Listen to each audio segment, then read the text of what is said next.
Boa tarde, Brasília. Estamos começando mais um programa do Poder em Rede e já vamos começar pedindo também desculpa a vocês. Nosso programa está começando meia horinha mais tarde, mas é porque a gente precisava ter o candidato aqui com a gente, o general Paulo Chagas, e ele estava numa agenda de campanha. Cada vez que mais se aproxima do dia 7 de outubro, sem dúvida nenhuma, os compromissos vão se acirrando, mas nós estamos aqui com o general Paulo Chagas para entregar até você, nosso internauta, nossa audiência do Poder em Rede, que possa conversar com todos os candidatos, mandar as suas perguntas e aí você poder escolher quem é o melhor governador para o Distrito Federal. General Paulo Chagas, muito obrigado por você ter vindo aqui hoje. Eu é que agradeço, Alexandre, a você, a sua audiência, até pela paciência de terem me esperado, pelo prestígio de terem esperado meia hora para me dar esse prazer, essa oportunidade de estar aqui conversando com você e com aqueles que nos assistem. O general Paulo Chagas, obviamente, né, é oficial do Exército, formado pela Academia Militar das Agulhas Negras, é da Cavalaria, não é isso? Eu andei olhando com a sua rede social lá, né? Entrou na reserva, ficou 39 anos de serviço aí quase no Exército, veio para a reserva, já foi adido militar na Embaixada do Brasil em Londres, ou seja, tem uma carreira muito importante na área militar e agora está com esse desafio aí de conquistar o voto de militares e civis. Como é que está essa nova vida aí, hein, candidato? Como você falou, é uma nova vida, é algo diferente, mas adverso, o ambiente é diverso, mas nós aprendemos que o militar é o profissional da diversidade. Então a nossa capacidade de adaptação é bastante testada e treinada. Então realmente é um ambiente novo para mim, mas como nós estamos vivendo também a oportunidade de fazer uma grande mudança no Brasil, na área política, nós vemos que a sociedade está cansada dessa política corrupta que aí está e que nos levou à situação que nós estamos vivendo hoje. Então, é justamente a participação nesse momento, nessa oportunidade de estar junto como cidadão dessa mudança, participar dessa mudança, estar junto com os demais brasileiros nesse movimento de mudança. O programa Poder em Rede você sempre assiste no nosso site www.poderenrede.com.br e encontra a gente também nas redes sociais. É só procurar o arroba Poder em Rede, você vai achar a gente lá no Facebook, vai encontrar a gente no Instagram, no Twitter. Então você pode escolher a rede social que você quiser, que você vai estar sempre conversando conosco. Você também pode mandar a sua pergunta pelo WhatsApp. Ao longo da semana nós já selecionamos algumas perguntas que foram enviadas ao candidato general Paulo Chagas. Nós vamos fazê-las aqui no decorrer do programa, mas se você ainda quiser mandar uma pergunta, o nosso zap é 61 Brasília, né? 99339-0836. Então anota aí, até para as outras entrevistas que você quiser participar também, pode mandar a sua pergunta que nós estamos aqui para abrir essa sabatina a toda a população do Distrito Federal.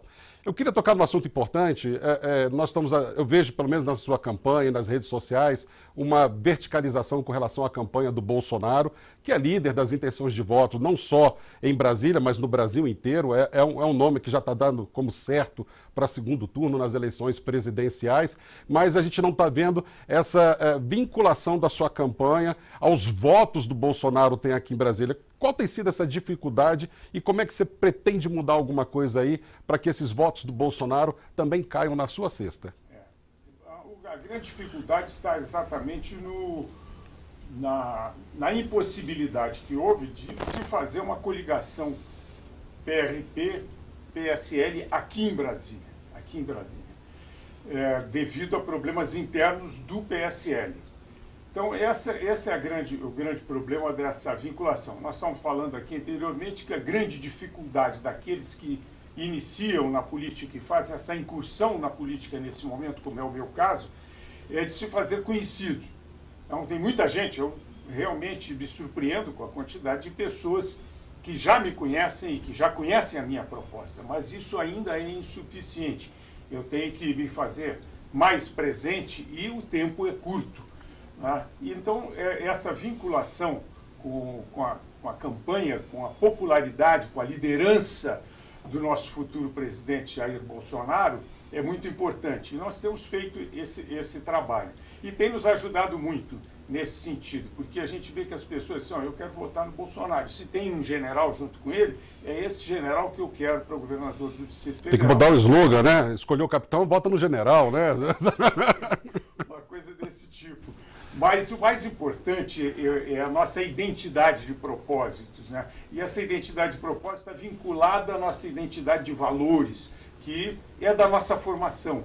Nós vimos um esforço grande do governo, no partido de esquerda, do PT, em tentar influenciar a formação dos oficiais, dos militares em geral, mas em particular dos oficiais na academia militar, justamente por isso, porque a nossa formação guarda uma tradição de valores, de pátria, de comprometimento, que vai de encontro aos objetivos dessa esquerda que esteve à nossa frente nesse tempo e que procurou, por todos os meios, enfraquecer esses valores para nos tornar frágeis a um discurso destruidor, um discurso que transformou a Venezuela nisso que nós estamos vendo hoje. Bom, a gente vai entrar um pouquinho nessa questão da dificuldade de apresentar um candidato novo. Existe muito uma culpa aí da Justiça Eleitoral, que fez algumas mudanças na regra, que mais parece que é para perpetuar do que necessariamente para renovar. Você tem visto isso na sua campanha? Sim, isso aí é uma coisa que nós estamos lutando contra, ou seja, correndo contra o tempo. Temos só 45 dias de campanha, propriamente dito. Isso beneficia, logicamente, as pessoas que já estão. E isso foi montado, eu não tenho nenhuma dúvida, para beneficiar a permanência dessa velha política, né? E dificultar, como nós estamos falando, dificulta, mas não impede a renovação.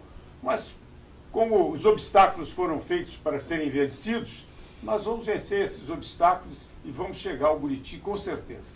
Como é que você analisa, aí, logicamente, uma questão de curiosidade, estamos voltando ao plano federal, essa questão do atentado à vida do candidato líder nas pesquisas, o Bolsonaro?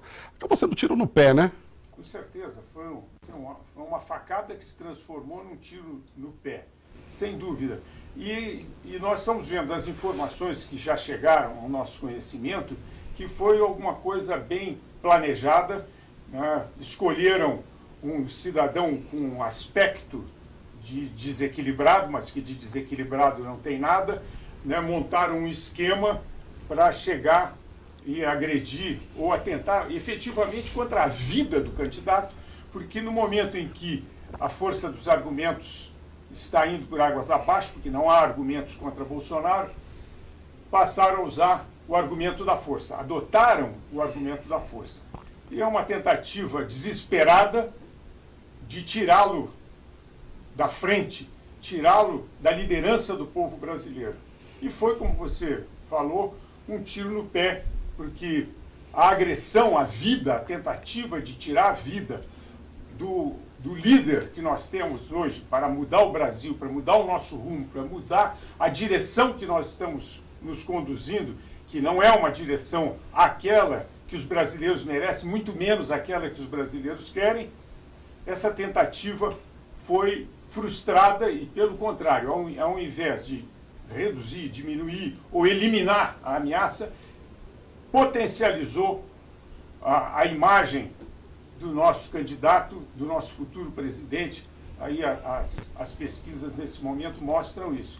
O Bolsonaro está em alta e acelerou a chegada ao Palácio do Planalto. Eu não tenho dúvida de que nós venceremos essa eleição no primeiro turno. E como é que isso vai mudar a sua campanha? Eu sei que você já teve, inclusive, com os filhos do Bolsonaro hoje ainda.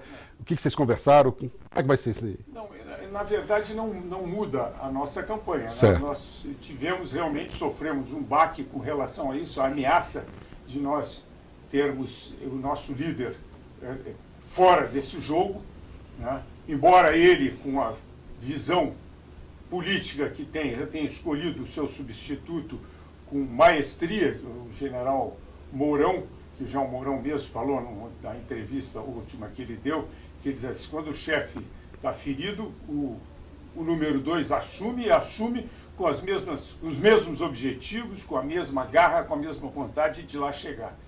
E assim que vai ser. Agora, nós tivemos, nesse momento eu estava lá conversando e gravando com os filhos do Bolsonaro, justamente para caracterizar bem que para a família Bolsonaro, aqui em Brasília, o número é 44 e 28.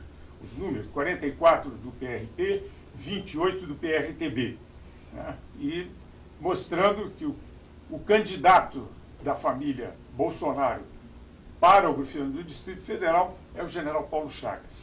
General, nós vamos agora falar um pouquinho de Brasília, né? Vamos deixar o Bolsonaro descansar um pouco lá, se recuperar no hospital, né? Já tem um plano para o primeiro dia de governo do general Paulo Chagas, que medidas vão ser tomadas e o que você vai fazer de diferente de todos os outros candidatos que estão competindo com você? No primeiro dia, a gente não pode imaginar que vamos chegar ao primeiro dia e não ter as coisas prontas, as ordens dadas às pessoas já orientadas para aquilo que tem que fazer. Mas eu pretendo no primeiro dia, Alexandre, fazer, antes de mais nada, um grande culto ecumênico. Aqui num local, ainda não escolhi o local, mas um local de acesso à maior parte das pessoas, ou grande número de pessoas, para que nós comecemos abençoados, né, protegidos por Deus para encarar essa missão. E terminado isso, a minha atitude será simplesmente reunir o secretariado e dizer: senhores, senhoras, vamos trabalhar e vamos iniciar o trabalho. E a grande diferença, respondendo à sua pergunta, a grande diferença é que, feito o diagnóstico da situação que nós tivemos no Distrito Federal, nós temos que eliminar uma coisa a quem eu fui apresentado há pouco tempo, e ao longo dessa campanha fui me conhecendo melhor essa figura chamada hipocrisia. A hipocrisia em que nós vivemos aqui no Distrito Federal, a maquiagem total da realidade. E eu estive, nesse final de semana último, estive no Hospital do Gama.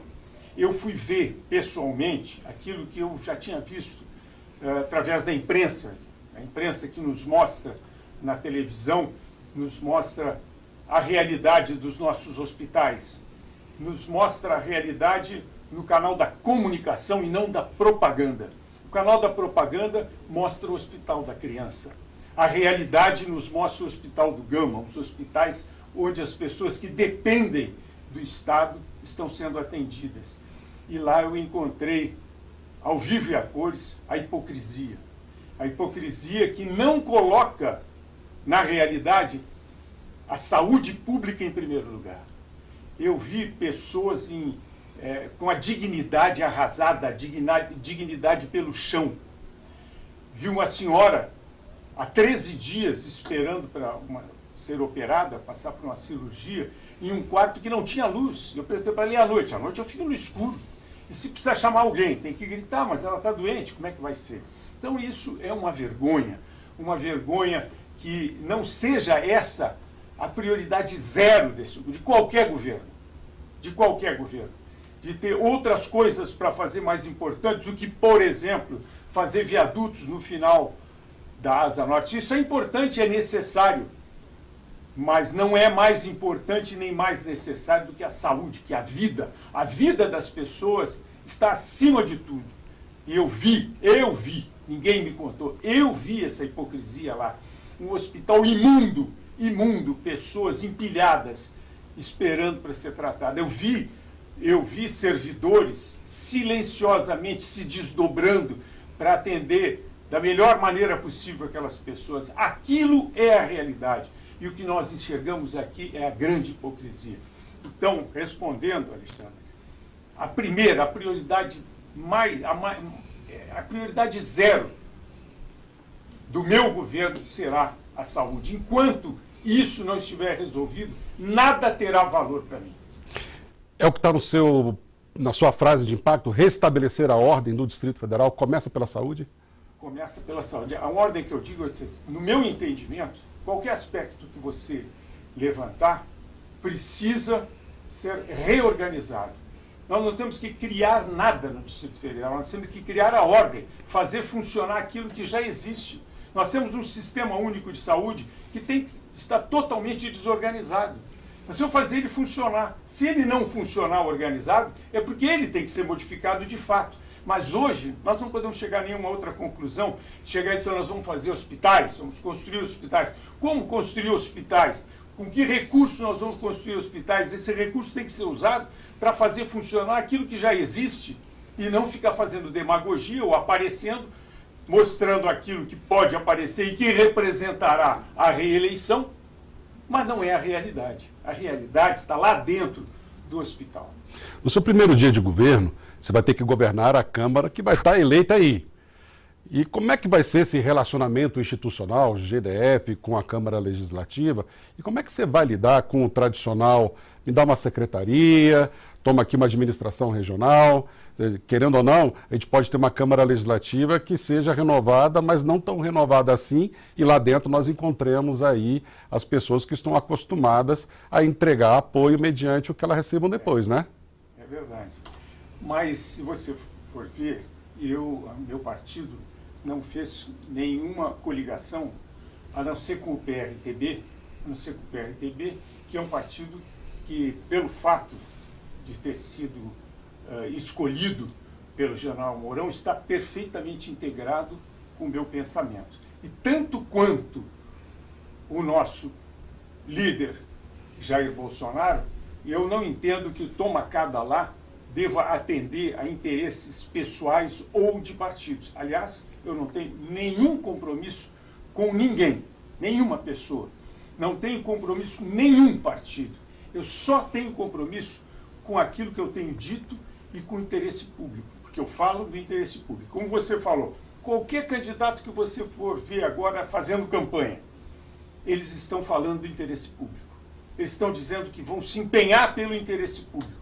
Aí está o meu diálogo com eles. Esse é o ponto de identidade entre a minha proposta e a proposta de todos aqueles que venham a vencer as eleições e que vão estar na Câmara Legislativa. Nós vamos discutir com franqueza, com honestidade, o interesse público, o aperfeiçoamento das nossas propostas pelo interesse público. Não há outros interesses que possam influenciar nas minhas decisões. Não há. E eu tenho a certeza de que do meu lado eu terei a imprensa. Eu não tenho nada para esconder da imprensa. Eu quero a imprensa do meu lado na hora dessa discussão, porque nós vamos discutir o interesse público.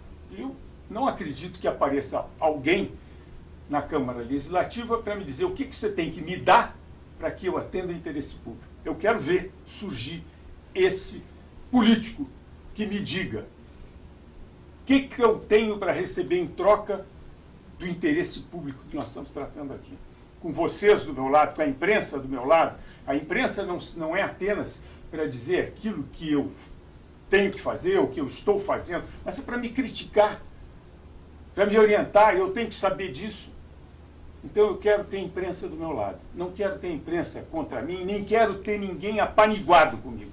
Eu quero honestidade, transparência, gente comigo para me ajudar a aperfeiçoar as propostas para atender o interesse público. Nada mais.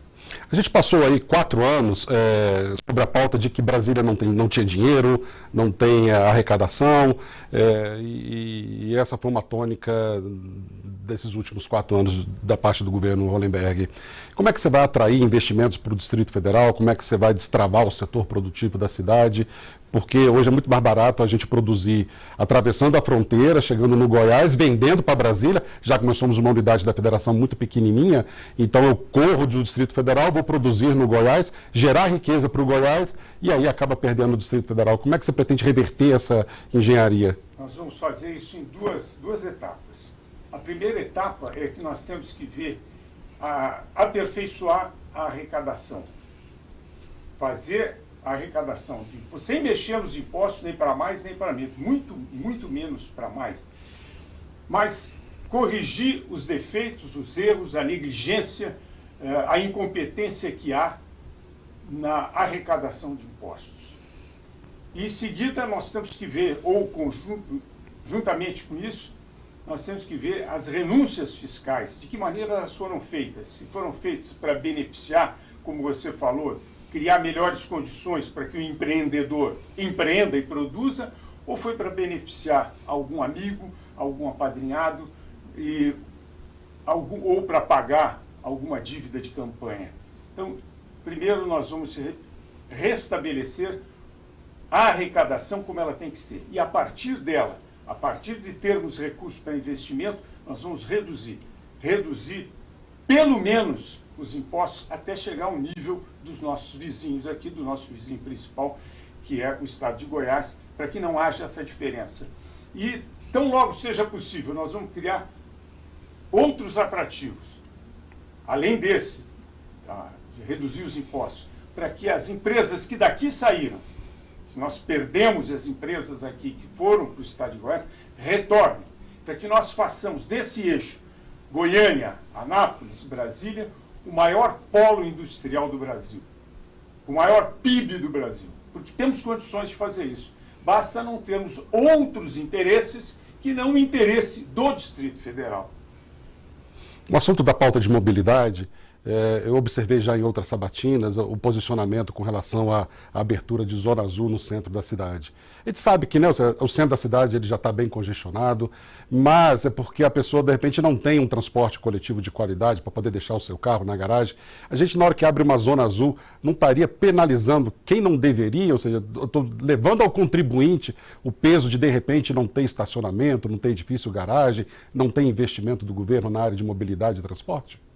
Você vê o seguinte, que se você for ver quem são os primeiros a chegar e ocupar quase todas aquelas vagas ali na esplanada, são justamente os servidores, aqueles que passam todo dia lá, trabalhando, não chegam mais cedo para trabalhar, etc. Nós temos que criar a Zona Azul exatamente para que haja um rodízio, para aquelas pessoas o cidadão que vai aos ministérios para o interesse seu particular, tratar de algum assunto lá, tem onde estacionar. E que nós vamos deslocar esse estacionamento dos servidores para outro lugar. Mas, principalmente, a criação da Zona Azul é para justamente desestimular as pessoas a irem de automóvel. É 1 milhão de pessoas que vão todo dia, 1 milhão de pessoas que voltam do plano. Agora, para desestimular, você tem que oferecer outra opção, que a pessoa não pode ir a pé, né? E também a ideia de ir de bicicleta serve muito bem, e é ótima a ideia de bicicleta, mas para pessoas que têm preparo físico, que têm idade, porque afinal de contas as distâncias aqui são, onde eu moro em Águas Claras, de Águas Claras até a Esplanada são 28 quilômetros, não é qualquer pessoa que pedala 28 quilômetros de manhã e 28 quilômetros à tarde. Então as ciclovias que aí estão, elas são ótimas, são algo excelente para o lazer, para a saúde das pessoas, porque é importante que as pessoas façam exercício físico, e a bicicleta é um excelente exercício físico. Mas poucos serão os que se utilizarão dessas ciclovias para ir ao trabalho. Até porque tem que chegar no trabalho e tomar um banho, mudar de roupa, tem que ter outros acessórios com relação a isso. Mas o principal é como você falou, não basta criar Zona Azul, não basta criar dificuldade, nós temos que mudar de hábito, e para mudar de hábito nós temos que oferecer outra dieta. E temos que apresentar um transporte coletivo de qualidade e em quantidade suficiente. Então nós temos um projeto que vai fazer com que as pessoas paguem, comprem o seu bilhete, o bilhete tenha validade para todo o Distrito Federal, para ir de manhã, voltar à tarde, criando facilidades e diminuindo a quantidade de automóveis do plano, porque é o que a gente vê. É um costume que a gente tem. Eu mesmo me incluo entre aqueles que não raciocinam em usar outro transporte que não a minha motocicleta, que no caso da motocicleta facilita bastante, né? Mas não são todos que podem andar de motocicleta, né? Seria bom que todos, aí seria mais fácil ainda. Mas o mais importante é isso, é você deixar seu carro em casa, utilizar o transporte coletivo de qualidade e em quantidade, principalmente, quantidade que atenda às necessidades da população do Distrito Federal. Lembrando que você participa do Poder em Rede, mandando as suas mensagens pelas nossas redes sociais, bem como também no nosso portal www.poderenrede.com.br. Chegou aqui, viu, general? Acho que é algum amigo seu, chama Luiz Solano. Aqui, Paulo Chagas é um grande homem, diga isso para ele, me retorne. Então, eu estou passando o recado. Ele não quis perguntar exatamente nada, mas ele quis mandar um recado aqui, porque ele viu que você está no ar com a gente, né? Também. Olá.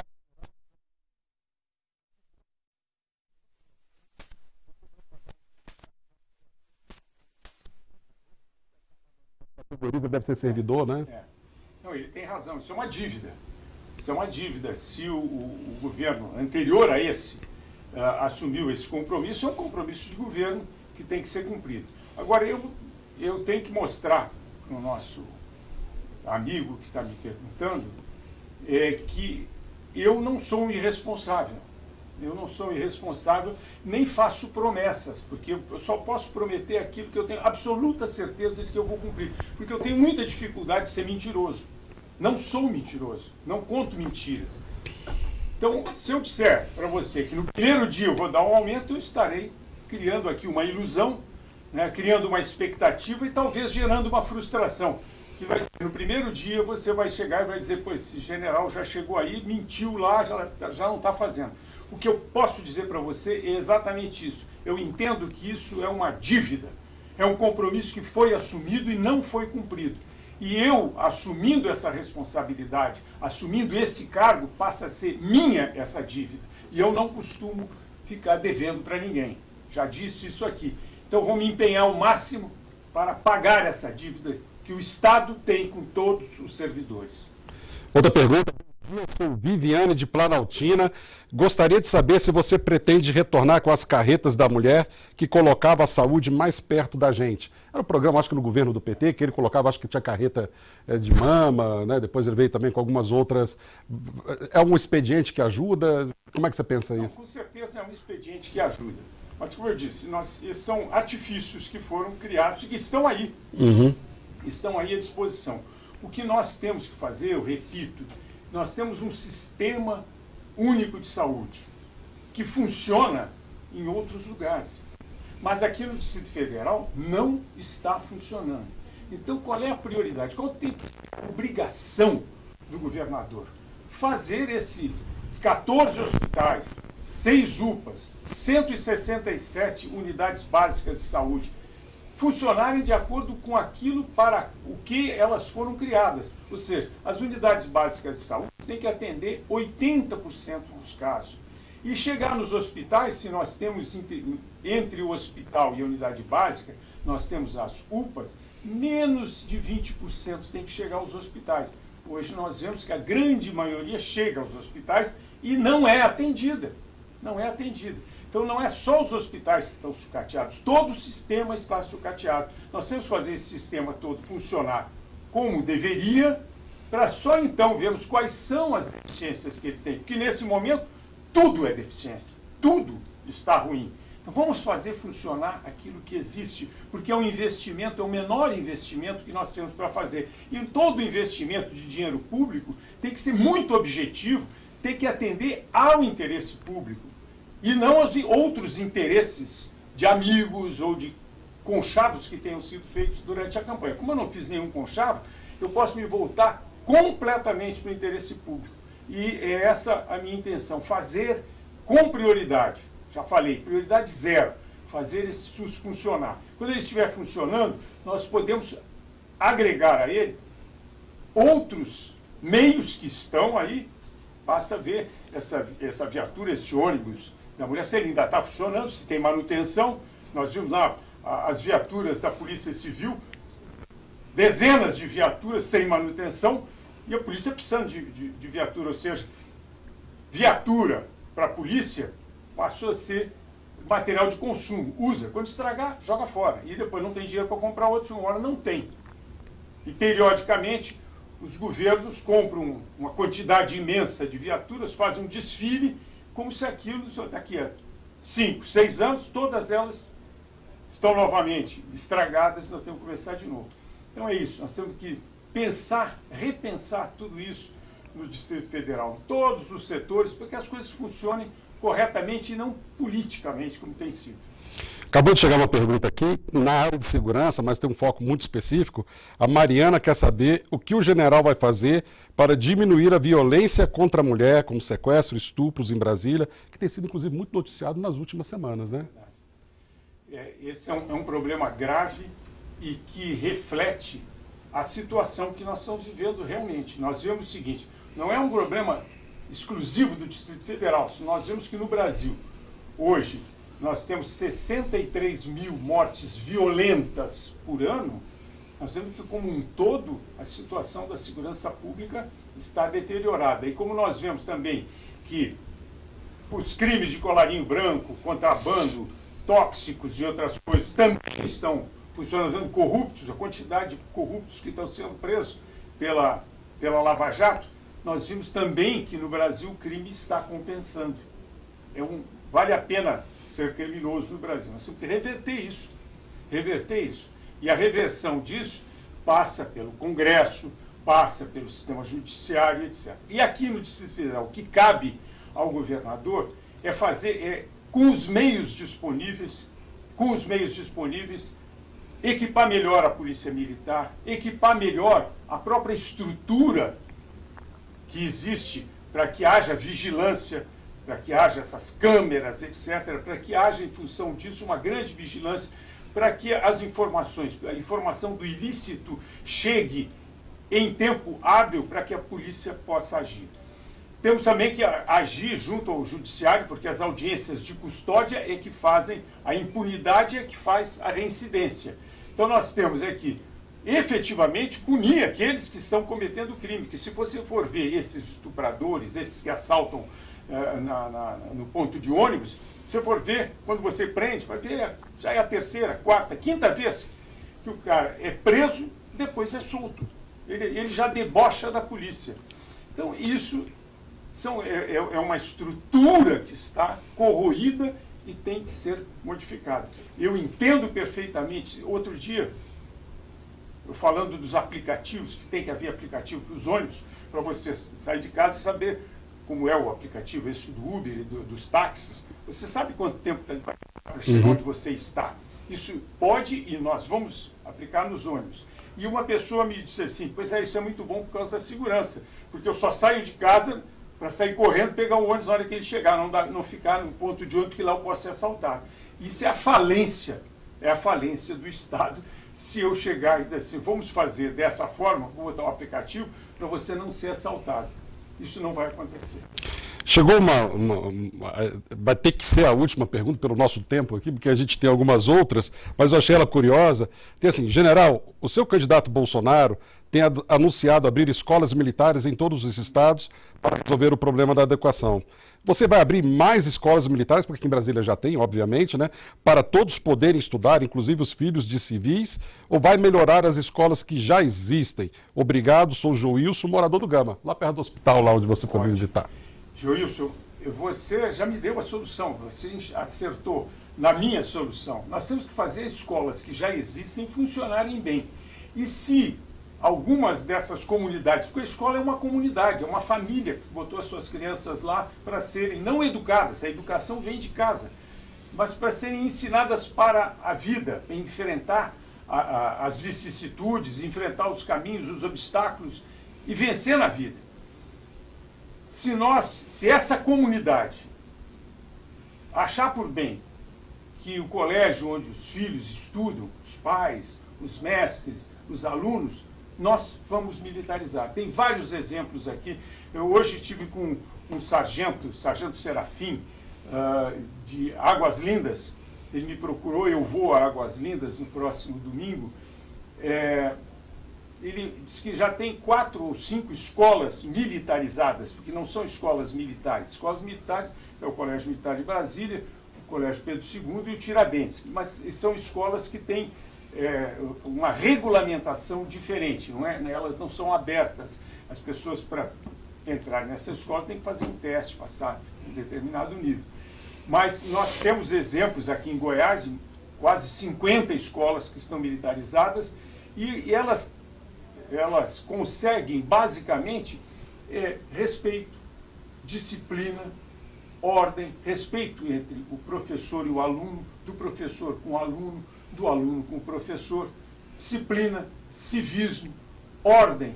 E rapidamente os resultados se apresentam, porque é isso que o jovem, que a criança precisa para estudar e ter rendimento. Então, no nosso plano, se você quiser juntar as pessoas que têm esse mesmo desejo na escola do seu filho, nós vamos militarizar a sua escola. Eu vou militarizar uma, de início, lá na Ceilândia, para mostrar como é que é. Depois, quem quiser, nós faremos o mesmo nas outras escolas. A conversa está muito boa, general, mas infelizmente o nosso programa chegou ao final. Mesmo que seja na internet, a gente precisa fechar a janela, porque senão a gente fica conversando aqui o dia inteiro, até porque o papo é sempre muito bom. Claro. E aí eu queria abrir os últimos 30 segundos para você, logicamente, falar com o eleitor do Distrito Federal, pedir o seu voto, apresentar, né? Eu não gosto de pedir voto, sinceramente, não gosto. Eu gosto de me apresentar. Você aqui me viu nesse tempo falando, respondendo, me apresentando como eu sou. Eu entendo que eu não sou mais do mesmo. Se você quer mudança, pense em pessoas que se apresentam como eu. Porque como disse Jair Bolsonaro, você pode errar conosco, pode, mas com os outros você já errou. Persistir no erro não é nada inteligente. Com certeza eu sei que a sociedade do Distrito Federal é inteligente o suficiente para entender esse recado. Muito obrigado por ter estado com vocês. O Poder em Rede encerra agora das sabatinas com os candidatos a governador do Distrito Federal. Acontece sempre às terças e quintas-feiras, ao meio-dia. Na próxima quinta-feira, nós vamos estar com o candidato do DEM, Alberto Fraga, para ouvir as propostas do candidato. Você acompanha a gente sempre no poderimrede.com.br e nas nossas redes sociais é só colocar o @Poder em Rede que nós estaremos lá. Até quinta-feira e uma boa tarde para todos vocês.